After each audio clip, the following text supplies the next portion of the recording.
এই যে এখানে দেখা যায় এটাও একটা ফুল গাছ, তাই না? হ্যাঁ, ফুল গাছ। এটা সৌন্দর্য বৃদ্ধির জন্য লাগাইছে? হ্যাঁ, সৌন্দর্যের জন্য। সম্মানিত দর্শক শ্রোতা, আপনারা এখানে দেখবেন, এখানে যে ডাটা আছে, ডাটার সাথে ফুল আছে, ফুলের সাথে এখানে একটা ফল গাছ আছে, সবেদা, সবেদা, সফেদা ফল গাছ। হ্যাঁ। সফেদা ফল গাছ, এই সফেদা ফল গাছ এগুলা তো মাঝে মাঝে মনে হয় কাট করে দিতে হয়। হ্যাঁ, কাট করে দিতে তাহলে হয়। এটা কি কাট করছিলেন যে একবার? না, করি নাই, যে এখন করবো আর কি কিছুদিন।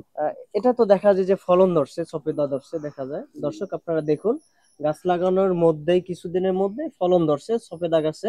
আপনারা ছাদকৃষিতে সফেদা গাছ লাগাতে পারেন। এটা কি গাছ কাকা? এটা একটা ফুল গাছ। এটা কি ফুল? এটা হাসনাহানা ফুল।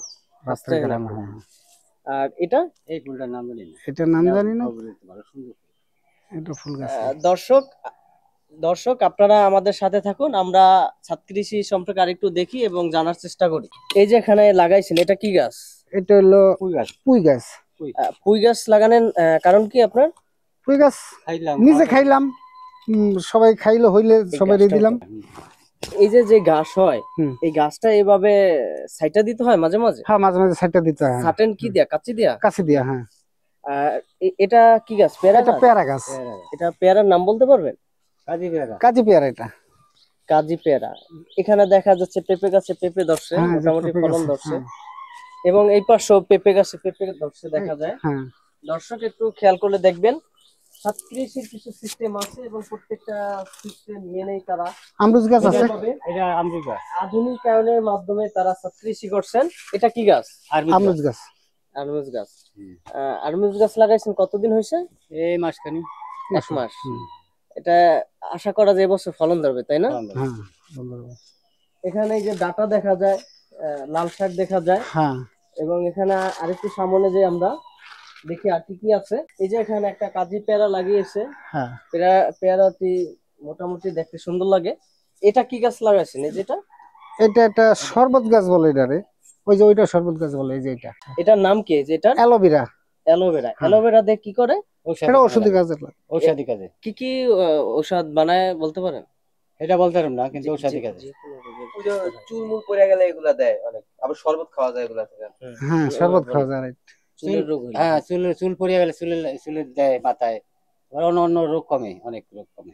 অ্যালোভেরার অনেক উপকারিতা আছে। আপনারা অ্যালোভেরা চাষ করতে পারেন বাসায় এবং ছাদ কৃষি করতে পারেন অ্যালোভেরা দিয়ে।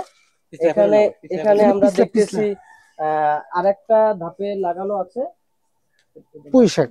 এভাবে ছাদ কৃষির যে ময়লাগুলো এভাবে পরিষ্কার করতে হয়। হ্যাঁ, এভাবে পরিষ্কার করা হয়। এই যে পুঁই শাক, এই পুঁই শাক কি এমনিতেই বড় হবে অটোমেটিক? বড় হইব, কাটিয়ে দিব, আবার ভরে দেবো এটা।